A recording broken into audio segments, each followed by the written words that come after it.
これは僕の懐かしい介護の記憶。お風呂リメイク。よいしょよいしょ。ねあちゃん元気いっぱいですね。たま先生とへやんぽ嬉しいです。主、ねあちゃんとたま先生のおやつまだですか？ふぅ、足が不自由だとトイレも大変です。あ、お尻が汚れてしまいました。主、気づいてくれるかな？だいぶお尻が汚れてきましたね。ちょっと範囲が広いのでスポットボトルよりお風呂ですね。よーし、準備しよう。きれいにしようね。主、おはよう。何をしているのだ？ひえ、主がたま先生をいじめてるです。見損なったです。ねあちゃん、違うんですよ。たま先生、介護が必要なんです。何ですかそれは？今、主にお風呂でお尻をきれいにしてもらっているのです。そうなんですか。仕方なくお風呂に入っていたのです。うさぎさんはお風呂入らないってたま先生から教えてもらいました。たま先生、お風呂についてまた詳しく聞きたいです。わかりました。今回の授業はうさぎさんの介護、足が不自由なうさぎさんのお風呂についてお勉強していきましょう。たま先生、よろしくお願いします。はい、今回の授業は元気なうさぎさんには必要のないお話なのかもしれません。でも生き物である以上、うさぎさんでも人でもいつかはやってきてしまうお話です。はい。病気などが原因で状態が急激に悪化し、介護が必要な期間がなかったうさぎさんもいれば、老衰で長期介護によるゆっくりとお月様に旅立つうさぎさんもいます。辛いお話です。主にも会えなくなっちゃうのだ。そうですね。でも僕たち自身のことなのでとても大切なお話です。だから頑張って勉強していきましょうね。わかりました。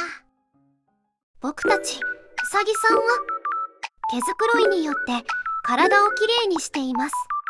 うさぎさんの唾液には衛生状態を保つ役割があるので、周りの環境さえきれいであれば僕たちはいつもいい匂いがします。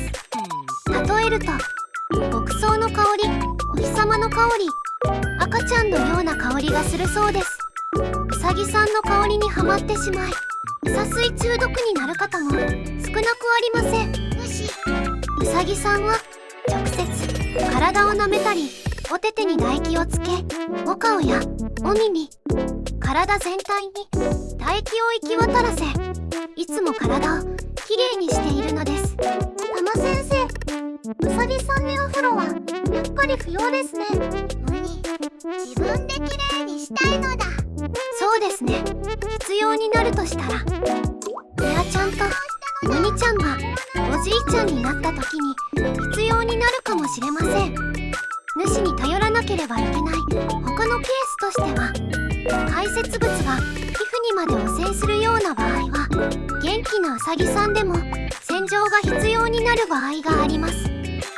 でも皮膚にまで達するような場合自体がそもそも普通の状態ではないと思うので、まずはうさぎさんが得意な獣医さんに診察してもらった方が良いですね。たま先生、盲腸便や尿を踏んでしまって体や足が汚れてしまった場合はどうすればいいですか？すぐに主に拭いてもらうのが一番ですが、起毛だけ汚れた状態であれば洗浄の必要はありません。ペットティッシュで拭いてもらうケースがほとんどです。大きく盲腸便で汚れてしまった場合は固まったら紐ごと切ってもらうといいですね。でも盲腸便自体が落ちてることがおかしいので、食事などが多くないか主に確認を取ってください。腸内細菌が作り出した盲腸便にはうさぎさんに欠かせない栄養素が含まれているので、必ず食べるようにしてください。盲腸便についてはまた別の授業で詳しく説明しますね。わかったのだ。タマ先生、介護のお風呂について聞きたいです。わかりました。僕は後ろ足が動きません。うさぎさんは後ろ足で体重を支えられなければ体を舐めることもできないし、気も手しかできません。健康なうさぎさんはお尻周りが汚れないようにお尻を上げて排尿しますが、介護が必要なうさぎさんはそれができません。なのですぐにお尻周りが汚れてしまいます。そうなると何らかの皮膚トラブルが起きてしまい、細菌など体に良くないものが入ってきてしまいます。最悪もっと重たい病気にかかってしまいます。そうならないよう体を清潔にする必要があり、毎日の正式、つまり介護が必要になってきます。そして尿石が紐に蓄積される場合には洗浄と紐のカットが必要になってくるのです。ですが洗浄は本来うさぎさんにとって必要ない行為であり、うさぎさんにかかる負担が最小限になるよう安全に無理がないよう優しく、でも素早く丁寧に行う必要があります。今回の授業が必ずしも全て正解というわけではなく、うさぎさんの状態、環境によって最善が変わってくるかと思います。だから参考までに聞いていてくださいね。はい。その1、準備。お風呂の前に使うものすべてをすぐに使えるように準備をします。シャンプー、吸収性の良いタオル、複数枚。コーム、ドライヤー、ペット用シーツ複数枚。湯冷めしないようお部屋には暖房をつけてもらいましょう。主が浴室でシャワーなどを使わない理由は、うさぎさんに水しぶきがかかったり、シャワーの音、慣れない環境が恐怖心につながらないよう、撮影しない時でもいつものお部屋でお風呂にしていました。使用するお湯の温度は、うさぎさんの体温は38度から40度なので、少し冷めるのを考慮して41度にしてもらっていました。スポットボトルとペット用お風呂にお湯を入れ、準備完了です。その2、洗浄。まずはタマ先生、ひっくり返されます。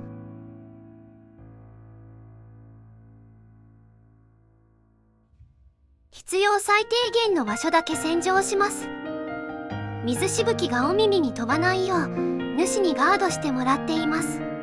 僕は下半身が汚れているので下半身だけお風呂です。うさぎさんのおしっこはカルシウム分が多く、ひ毛がカチカチに固まっています。お湯だけで汚れを落とすのは難しいのでペット用シャンプーを使います。うさぎさん用シャンプーがいろいろ販売されていますが、主が購入して数種類試した結果、この泡シャンプーを愛用していました。粘度が高いシャンプーの場合は洗い流すのに時間がかかるので、しっかりと泡立ててから使うよう飼い主さんにお願いしましょう。その3、お風呂、タオルドライ。洗浄したところしっかりと洗い流していきます。入浴中、お耳にお湯が絶対に入らないよう注意してください。お耳にお湯が入った場合、中耳炎のリスクが高くなり、うさぎさんにとって中耳炎は最悪で症状がほとんど現れません。中耳炎から発展しパスツレラ感染症など一刻を争うような病気になってから症状が出てくるので、中耳炎はとっても怖い病気なのです。うさぎさんでも人でもお耳の役割は音を拾うだけではありません。抵抗感覚を保つこともお耳の大事な役割です。中耳炎から内耳炎に発展してしまった場合、うさぎさんもめまいや鮭関心の症状が出てしまいます。だからお耳にお湯が絶対に入らないようにしなければいけないのです。お風呂が終わったら吸収性の良いタオルでしっかり拭いてもらいます。ドライヤーの時間短縮のためにタオルドライは大切なのです。お股の部分もしっかりと拭いてもらいました。タマ先生、包まれてるです。タマ先生はすごいのだ。その4、ドライヤーとトリマー。しっかり水分を取ってもらったら今度はドライヤーです。ペット用ドライヤーがあれば飼い主さんの両手も使え安全に乾かすことができます。うさぎさんの介護が必要になった場合、ペット用ドライヤー購入の検討もしてもらうといいですね。温風の温度が60度程度で音も配慮されています。飼い主さんが使うドライヤーでも代用ができますが、そのドライヤーの温風の温度は90度から140度です。うさぎさんが低温やけどする可能性がありますので、温風を使う場合には距離を大きく離して使用することと、安全のために温風と冷風をこまめに切り替えながら乾かしてもらいましょう。最後におしっこで汚れるお尻周りの紐を剃ってもらいます。紐は皮膚を守る役割をしていますが、常に尿で汚染してしまう状態ではデメリットの方が多くなってしまいます。ペット用のバリカンを使用して紐をカットしてもらいます。毛を剃っちゃうのだ。タマ先生、毛を剃るメリットは何ですか？紐がなければ皮膚の静式だけで清潔な状態を保てるので、お風呂の頻度を減らすことができます。ネオちゃん、それです。最後に皮膚にワセリンを塗ってお肌を汚れから守ります。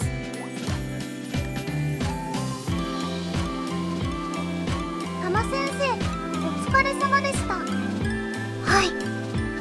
今日のこと、いつの日か必要になるかもしれないので覚えておいてくださいね。わかりました。ぬしー、ネオちゃんとウニがおじいちゃんになって歩けなくなっちゃったらお世話してくださいね。バッチリです。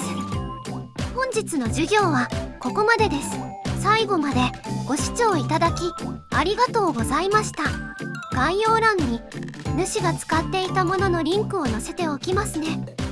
この動画が良いと思った方が見えましたらグッドボタン、チャンネル登録していただけるとタマ先生嬉しいです。それではまた次の動画でお会いしましょう。バナナ。